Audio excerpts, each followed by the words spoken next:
क्योंकि हमारे विचार और एहसास लगातार हमारे शरीर पर काम करते हैं, उसे संगठित करते हैं और उसके अंगों को बनाते रहते हैं। शरीर से शारीरिक तनाव को निकाल दें तो शरीर वही करेगा जो उसका बुनियादी काम है, अपने आप को ठीक करना। मैंने गुर्दों को फिर से सुधरते देखा है, यहाँ तक कि कैंसर भी ठीक हुए हैं।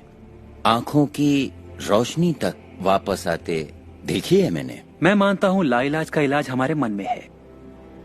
अपनी जिंदगी आप बदल सकते हैं, खुद को ठीक कर सकते हैं।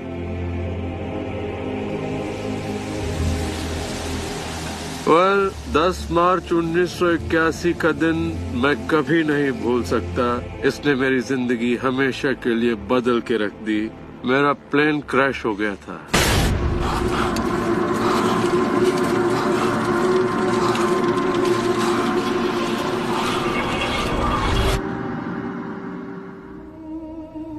मुझे लकवे की हालत में अस्पताल लाया गया। मेरी रीढ़ की हड्डी कुचल गई थी। मेरे पहले और दूसरे सर्वाइकल वर्टिब्रे टूट चुके थे। मेरी निगलने की शक्ति नष्ट हो गई थी। मैं न खा सकता था न पी सकता था। मेरे फेफड़े नष्ट हो गए थे तो मैं सांस नहीं ले पाता था। मैं सिर्फ पलकें झपका सकता था। डॉक्टरों ने कह दिया था कि मैं जिंदगी भर बेजान सा रहूंगा, बस पलकें ही झपका सकूंगा। ये उनकी सोच थी, इससे मुझे कोई फर्क नहीं पड़ा। असल बात थी कि मैं क्या सोचता था। मैं अपने आप को एक नॉर्मल इंसान की तरह देखने लगा जो उस अस्पताल से चलकर निकलेगा। मुझे सिर्फ अपने दिमाग से काम करना था, और अगर दिमाग आपका साथ दे तो आप चीजों को फिर से समेट सकते हैं। उन्होंने कहा मेरे फेफड़े बेकार हो चुके हैं और मैं फिर कभी खुद सांस नहीं ले पाऊंगा, लेकिन अंदर से एक आवाज मुझसे कहती रही, गहरी सांस लो, गहरी सांस लो।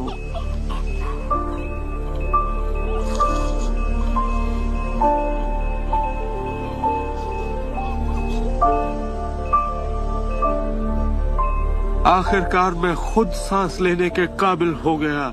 वो समझ नहीं पाए कि ये कैसे हुआ। मैंने अपने दिमाग में किसी ऐसी बात को नहीं आने दिया जो मेरे लक्ष्य और मेरे संकल्प को मुझसे अलग करती।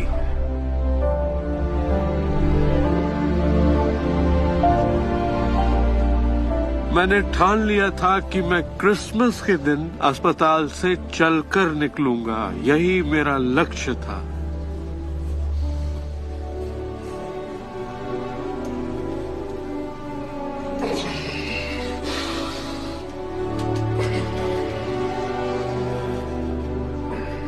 आठ महीने बाद मैं खुद अपने 2 पैरों पर चलकर अस्पताल से बाहर निकला।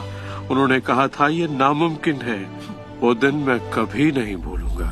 वो लोग जो इस वक्त इस प्रोग्राम को देख रहे हैं और जो किसी तकलीफ में हैं, अगर मुझे उनको अपनी जिंदगी का सार बताना हो और अगर मुझे उनकी जिंदगी का सार बताना हो तो मैं 7 शब्दों में कहूंगा, इंसान वही बनता है जो वो सोचता है।